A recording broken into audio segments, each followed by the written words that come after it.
Oi, meu nome é Carla Gap e nesse vídeo eu vou falar sobre alguns recursos estruturais do roteiro de Blackout FM que podem servir como inspiração ou guia para quem está querendo começar a criar roteiros para serem produzidos. Para contextualizar, Blackout FM é um curta-metragem que acompanha a vida de Roger, um radialista de uma pequena rádio do interior que vê seu programa falindo e com risco de acabar, até que os acontecimentos de uma ligação extraordinária podem mudar não só o destino do programa, mas toda a sua carreira. Durante a ligação, o acompanhamos se desdobrar nos acontecimentos e buscar uma chance de ouro para aumentar sua audiência. À medida que o radialista transforma a ligação em um espetáculo mórbido, ele revela a tênue linha entre a vida real e o entretenimento, mostrando como essa confusão pode afetar tragicamente o destino de uma pessoa. Agora vamos discutir rapidamente os passos para começar o roteiro? Primeiro, começamos tendo uma ideia sólida, com um objetivo narrativo. Depois, desenvolvemos uma sinopse com início, meio e fim. A partir disso, cria-se a escaleta do filme,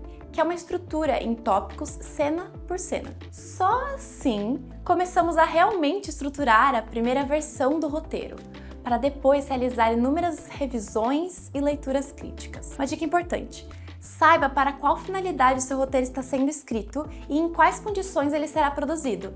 Ter essa consciência evita grandes alterações e frustrações quanto ao resultado e execução do projeto. Por exemplo, nosso curta-metragem só se tornou o que ele é pela necessidade de encontrar uma solução sólida e criativa para a oportunidade de produzir curtas-metragens com a Lei Paulo Gustavo, uma história focalizada na estética sonora que se desenvolve em um único cenário.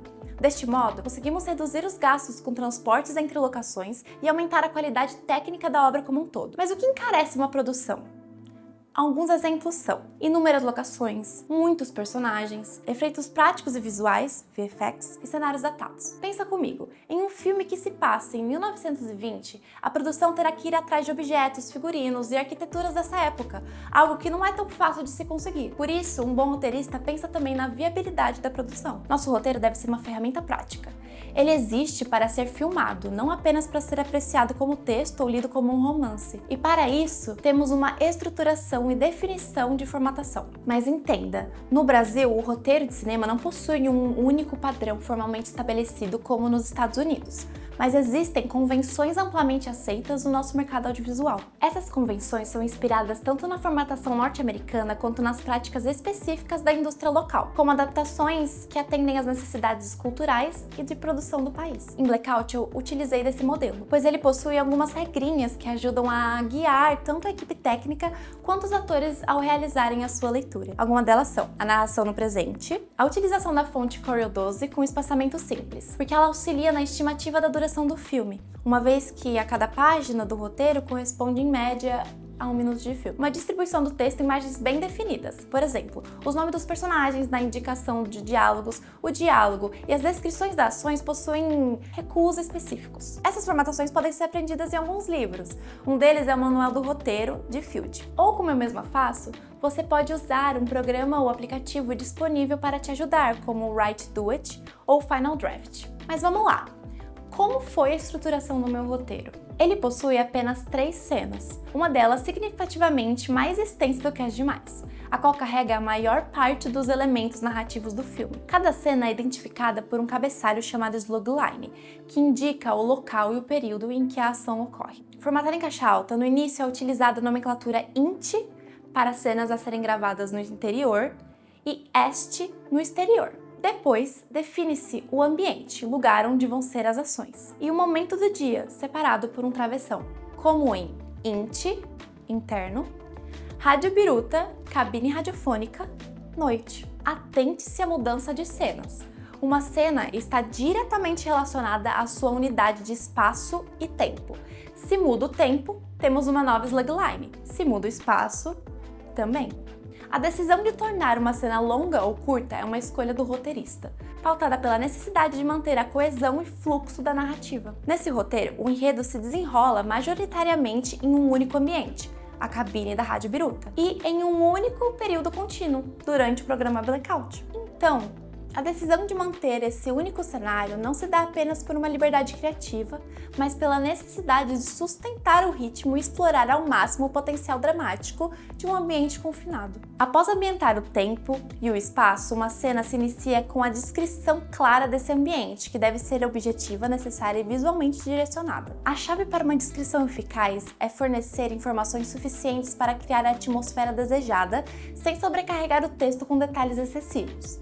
Mas, claro, não se limitando a incluir elementos que sugiram a atmosfera do filme. Na descrição do estúdio, eu enfatizo a decadência do ambiente com detalhes visuais como a cadeira de escritório de couro rasgada, ajudando a criar uma sensação de intimidade e nostalgia na narrativa. Essa sugestão também ajuda no desenvolvimento do subtexto da cena. Outras convenções que podemos observar são a utilização de caps lock, destacando os elementos que precisam de atenção especial durante a produção, o uso das siglas VO, Voice Over, e OS, de Off-Screen, para indicar a forma como as falas serão ouvidas, e a inclusão de rubricas, ou seja, indicações entre parênteses abaixo do nome dos personagens. A sigla VO é utilizada quando a voz do personagem é ouvida em narrações, ligações telefônicas, rádios e etc. OS é empregada quando o personagem está presente em cena, mas fora do campo de visão do público. Já as rubricas servem para orientar os atores sobre emoções, gestos ou ações específicas que devem ser realizadas durante a fala. No entanto, essas indicações devem ser usadas com moderação, para não limitar a interpretação da cena. Porém, uma rúbrica como a rumofone, dentro do nosso cenário da rádio, ajuda a definir pequenos gestos que complementam a fala e a ação do personagem, sem comprometer a fluidez do roteiro. A combinação dessas convenções, slagline, diálogos centralizados, uso da sigla VO e OS, rúbricas, entre parênteses, entre outras, é essencial para assegurar uma comunicação eficiente. Cada elemento cumpre um papel específico na orientação da equipe de produção, permitindo que todos os envolvidos compreendam claramente as ações e as intenções. Dessa forma, o roteiro se torna uma ferramenta prática e funcional, garantindo que a narrativa flua de maneira coesa e precisa, desde a pré-produção até a gravação final. As convenções seguidas no roteiro não apenas garantem a clareza e organização, mas também servem como uma base estrutural para orientar o desenvolvimento narrativo. Bom, essa videoaula faz parte das contrapartidas previstas no edital da Lei Paulo Gustavo, que viabilizou o nosso curta-metragem Blackout. Nos comprometemos a compartilhar conhecimentos sobre o projeto, abordando algumas etapas técnicas ou artísticas da produção. E escolhemos falar sobre o roteiro por ser a base criativa e estrutural de toda essa realização. Então, para quem está começando a escrever roteiros, meu conselho final é: estude a estrutura, entenda as convenções, mas acima de tudo, escreva com consciência estética, técnica e ética. Um bom roteiro não nasce pronto, ele é pensado, revisado e moldado a partir das possibilidades reais de produção e da potência da sua ideia. Blackout é um exemplo de como limitações podem ser transformadas em uma escolha criativa. Com um único cenário e um foco na linguagem sonora, conseguimos construir uma narrativa interessante e viável para ser realizada. Espero que tenham gostado. Até mais!